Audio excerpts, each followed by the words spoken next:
Hi everybody, Virgo here. Welcome to the Virgo Unfiltered podcast. I'm going to do this podcast as a regular podcast today instead of doing it live as we were going to, because I am away from my regular area where I can actively use a computer to do it live. We will have a question and answer live session, however, this week, probably on Thursday.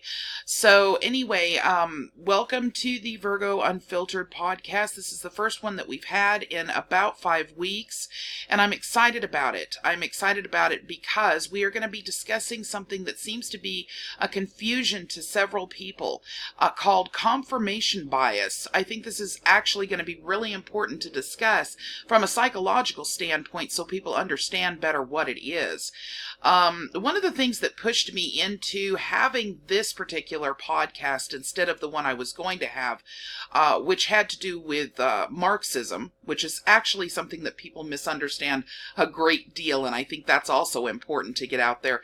But the confirmation bias podcast actually came to mind after I received literally 37 different messages from one party that has continued to troll the Virgo Triad channel for about a year now.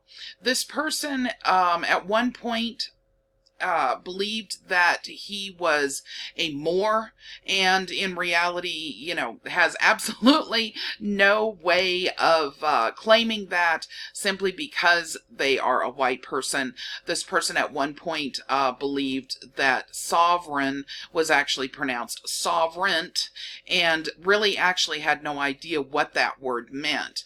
I, as Virgo, attempted and does attempt many times to try to speak to this party in order to hopefully get him to understand where he was going wrong in terms of his train of thinking with regard to the ideology that he was following. And I was hoping that it would stop any potential possibility of him getting arrested in the future, or attempting to try to drive without a driver's license, these sorts of things. Unfortunately, that did not work. This person did end up getting arrested not once but twice since that time frame, and continues to troll my channel as though it is somehow my fault.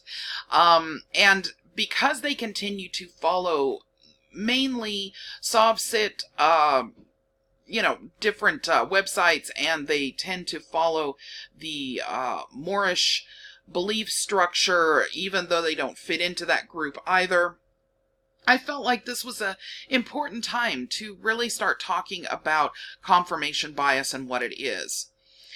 So let's talk about this. So where do your beliefs and opinions come from? If you're like most people, you honestly believe that your convictions are rational, logical, and generally impartial, and based on the result of years of experience and objective analysis of the information that you have available. In reality, all of us are susceptible to a tricky problem that's known as confirmation bias. Our beliefs are often based on paying attention to the information that upholds them, while at the same time tending to ignore the information that challenges them. This is very true of the sovereign citizen movement. This is actually very true of the Moorish movement. This is very true of any ideology that is something that is almost occult-like nature. So if you get involved in something like Scientology, for example, or even different forms of religion that are based in Christianity that are more of the radical sense, you'll find people use confirmation bias versus looking outside of the spectrum, which is something that a scientist, for example, would do in order to ensure that they have correct information. They will avoid that because they do not want to hear anything that does not fit the narrative that they are after, and go with anything that confirms their specific bias. So in order to understand confirmation bias, let's go ahead and get into this a little bit deeper. A confirmation bias is a type of cognitive bias that involves favoring information that confirms your previously existing beliefs or bias. For example, let's imagine that a person holds a belief that left-handed people are much more creative than right-handed people are. Whenever this person encounters a person that is both left-handed and creative, they place greater importance on that evidence that supports what they already believe. So this individual might even seek proof that further backs up this belief while discounting examples that don't support the idea. Confirmation biases impact how we gather our information, but they also influence how we interpret and recall information. For example, people who support or oppose a particular issue will not only seek information to support it, they will also interpret news stories in a way that upholds their existing ideas, or we'll say they'll spin them that direction on purpose. They'll also remember details in a way that reinforces these specific attitudes. So now we're going to take a look at confirmation biases in action. We see this every single day in the movements that we look at on the Virgo Triad channel. Consider the debate over gun control. Let's say that Sally is in support of gun control, that she seeks out news stories and opinion pieces that reaffirm the need for limitations on gun ownership. When she hears stories about shootings in the media, she interprets them in a way that supports her existing beliefs. Henry, on the other hand, is adamantly opposed to gun control. He seeks out news sources that are aligned with his specific position. When he comes across news stories about shootings, for example, he'll interpret them in a way that supports his current point of view. These two people have extremely different opinions on the same exact subject, and their interpretations are based on their beliefs. Even if they read the same story, their bias tends to shape the way they perceive the details. So that further confirms their own specific beliefs and their own specific narrative. Now, the important thing here is to take a look at the impact of the confirmation biases. This is particularly important in today's political climate. So in the 1960s, there was a cognitive psychologist. His name was Peter Cathcart Watson.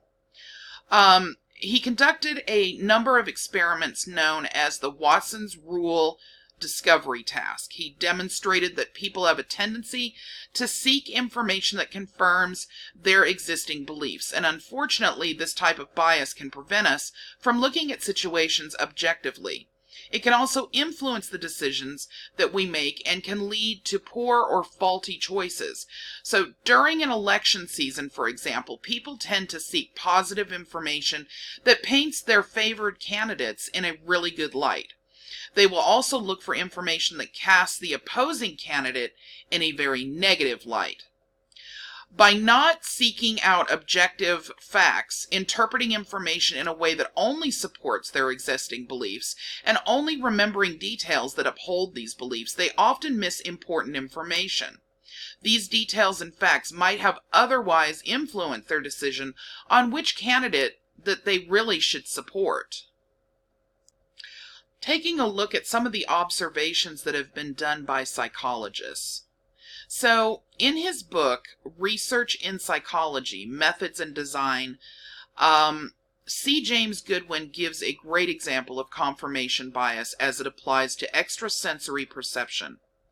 Persons believing in extrasensory perception, or ESP, will keep close track of instances when they were thinking about mom and then the phone rang and it was her. Yet they ignore the far more numerous times when they were thinking about mom and she didn't call, or B, they were thinking about mom and she did call, they also failed to recognize that if they talk to mom about every 2 weeks, their frequency of thinking about mom will increase near the end of the 2-week interval, thereby increasing the frequency of the quote-unquote hit. Catherine Sanderson points out in her book, Social Psychology, confirmation bias also helps form and reconfirm stereotypes which we have about people. So she states, we also ignore information that disputes our expectations. We are more likely to remember and repeat stereotype consistent information and to forget or ignore stereotype inconsistent information, which is one way stereotypes are maintained even in the face of disconfirming evidence. If you learn that your new Canadian friend hates hockey and loves sailing, and that your new Mexican friend hates spicy foods and loves rap music, you're less likely to remember these new stereotype inconsistent information. Confirmation bias is not only found in our personal beliefs, it can affect our professional endeavors as well. In the book Psychology by Peter O. Gray, he offers this example of how confirmation bias may affect a doctor's diagnosis, for example. Groupman, 2007, points out that the confirmation bias can couple with the availability bias in producing misdiagnosis in a doctor's office. A doctor who has jumped to a particular hypothesis as to what disease a patient has may then ask questions and look for evidence that tends to confirm that diagnosis while overlooking evidence that would tend to disconfirm it. You can see how dangerous that could actually be. One of the reasons why scientists actually go the opposite direction with confirmation bias. They actually attempt, usually a number of 5 times, to try to debunk their actual original theory, so that this way they know for certain that they're accurate and on the right track. It's one of the ways that scientists use in order to ensure that they're correct. But as a regular person, and quite often our personal life seeps into our professional life, it can happen that even with a doctor or a lawyer or somebody that has someone else's life in their hands can use confirmation bias to do real damage. Unfortunately, we all have confirmation bias, and even if you believe that you are open-minded and only observe the facts before coming to a conclusion, it's very likely that some bias will shape your opinion in the end. I mean, it's difficult to combat this natural tendency. That said, if we know about confirmation bias and accept the fact that it does exist, we can make an effort to recognize it by working to be curious about opposing views and really listen to what others have to say and why. This can help us better see issues and beliefs from another perspective, though we still need to be very conscious of wading past our own confirmation bias. Now, for those of you that are questioning why I'm going into this, it isn't just about the movements that we study on the Virgo Triad channel. It isn't just about those that we are warning to be real cautious about a lot of the things that are happening around us. One of the reasons that I have gone into this is because of the comment that went up yesterday on the video that I put a title on called "This Will Be the Last Time That I Go Over This," or that I say this. For some of you, you might have realized or thought that I was being a bit harsh, or that I was particularly peeved, and I was. On purpose. I was peeved because I couldn't believe that somebody, number one, would leave a comment that would make a statement that I was somehow making claims that Republicans or conservatives are somehow a part of the Sovsit group. And I also couldn't believe that after 3 years of doing the Virgo Triad channel that anybody could actually believe that I would be that flippant about making that statement. It seems like you guys should know me well enough by now. But to be perfectly honest, that just simply isn't true. I mean, if I had put myself in the other person's position, perhaps I would have realized that maybe it was only the first time they had ever actually seen one of my videos. Or perhaps they didn't take the time to go through and look at some of my other videos. I don't know, because see, unfortunately, behind the computer screen, I don't have the opportunity to speak to that person, so I don't really understand where they're coming from. I do understand what's in their specific comment, and I understand that for some reason this person seems to think that Democrats are their enemy, instead of realizing that people that have a different opinion, sometimes even an opposite opinion, may have a lot to offer too. And that actually includes these movements, you guys. Now, I know you're going to sit back and go, whoa, what? The truth is that we study these movements for a very specific reason. We want to get a handle on what it is that these people are thinking. We may think they're crazy, we may think they're absolutely insane, and we absolutely feel that they're wrong, but that's okay, because with us studying them, we get kind of an idea of what's going on in the mental state of them. We kind of understand what it is that maybe a lot of people, because they're larger groups, are feeling all at the same time. And as a result of that, even though we know that they're stating laws and cherry-picking things in order to confirm their bias, we understand that there's a large group of individuals that are very stressed out and upset in our countries. And because of that, that means that we have to take some form of action, not only to protect ourselves, but also to try to determine where did the country go wrong with this group of people. Now, if we want to talk about the fact that there could be as many as 20% of these groups, not just the one, but several different movements, maybe even as high as 30%. That's a big chunk of our countries. And I'm not just talking about the United States. I'm talking about the United Kingdom also. Our country is hurting in that area. And as a result, it's something that needs to be paid attention to. There's a group of people that have come together and decided to stand up for something that they believe in, regardless of whether it's factual or not. There's a hemorrhage happening somewhere. And if we don't pay attention to it, they will continue to gather speed and move forward, and it will cause problems for the rest of the nation. Anytime someone else or a group of people are hurting, it causes a pull on the rest of the nation. And for those that don't pay attention to that, well, I would suggest you pay some attention to your own bias then. Because truthfully, it's true. We do have to maintain everybody in the country. And that, of course, includes those with mental illnesses that need to have assistance. Now, this particular comment, which is what I started out with talking about, this particular comment clearly believes that Democrats or liberals are the enemy. But the truth is that if you don't have both sides of the aisle, things aren't balanced. If you have a completely Republican country, you're going to have things that are not balanced the way that they should be for everybody in the country. And of course, that means that there is a grouping, and I mean a large grouping of individuals that are going to be hemorrhaging. And that's going to affect the rest of the country. So to just have a Democrat country, a country full of nothing but Democrats or Democrat rules or belief systems, that isn't going to be good for the Republicans or the independents. Because the independents generally stand on both sides of the aisle with specific beliefs. Everyone in the country needs to be communicating when it comes to politics.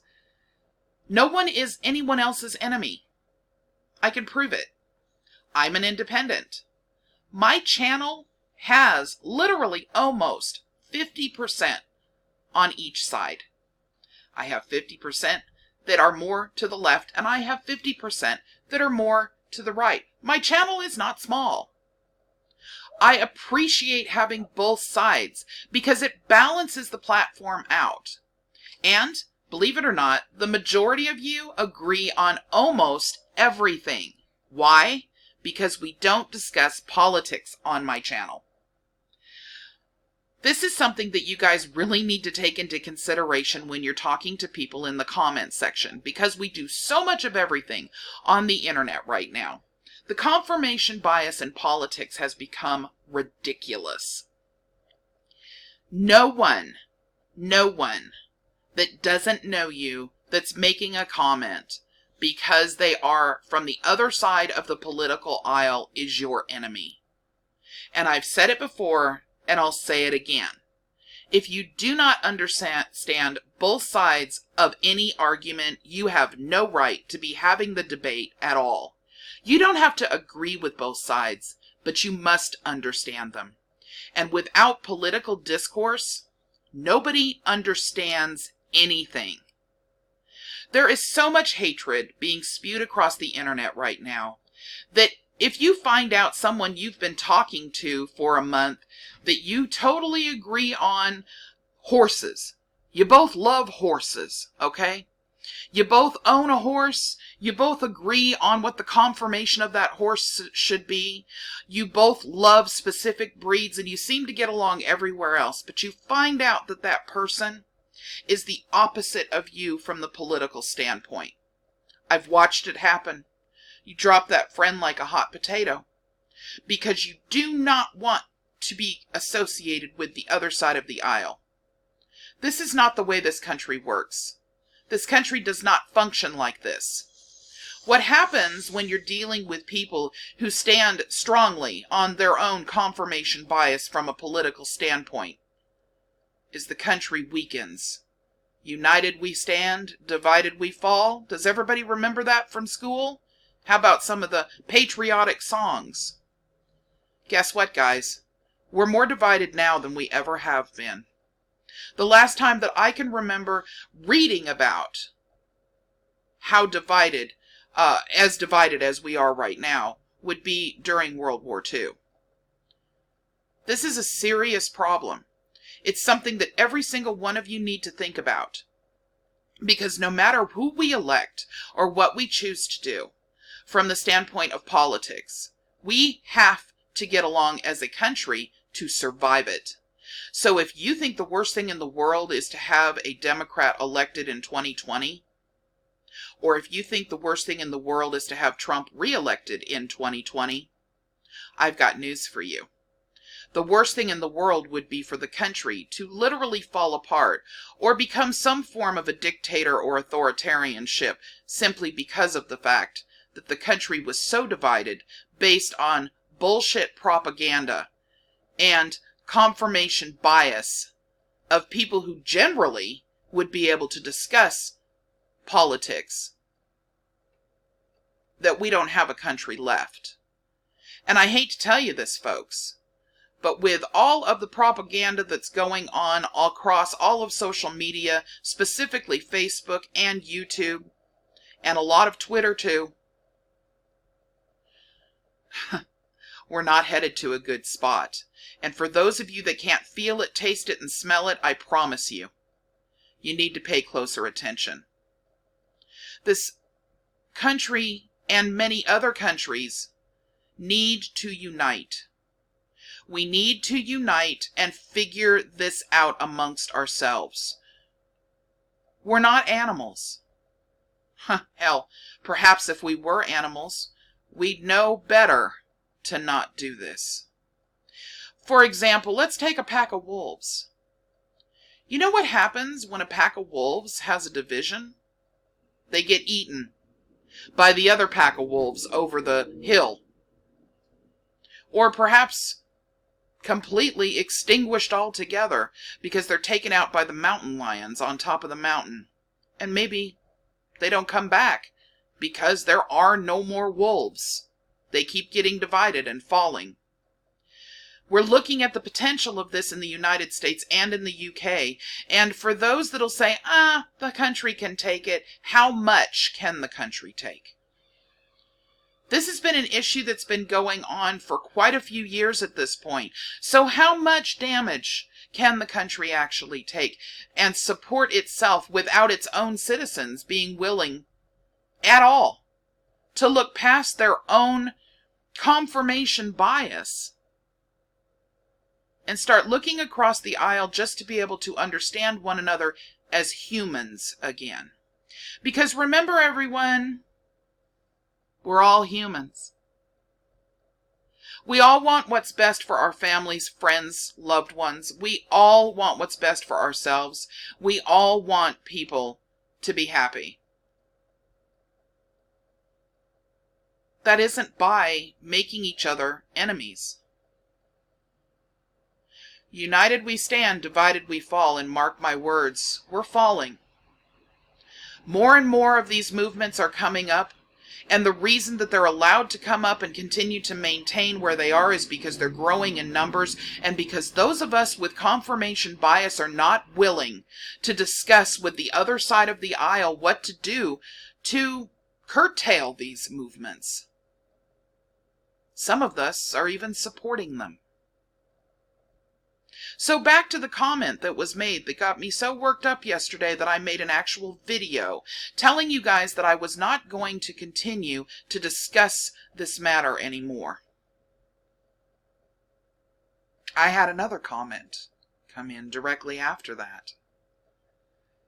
It was a subscriber that has been a subscriber for a few months now, and he said, "You'll discuss it again."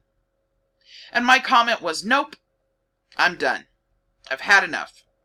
People should know me well enough by now that I'm not going to be claiming that one group of people is something that they're not when these sovsits are clearly in a group of their own. They just identify as far right." He said, "Yes, you will. Because that's your job. You're deep into this now. You care," is what he meant. And he's right. I do. That's why I started this channel. That's why I will continue this channel.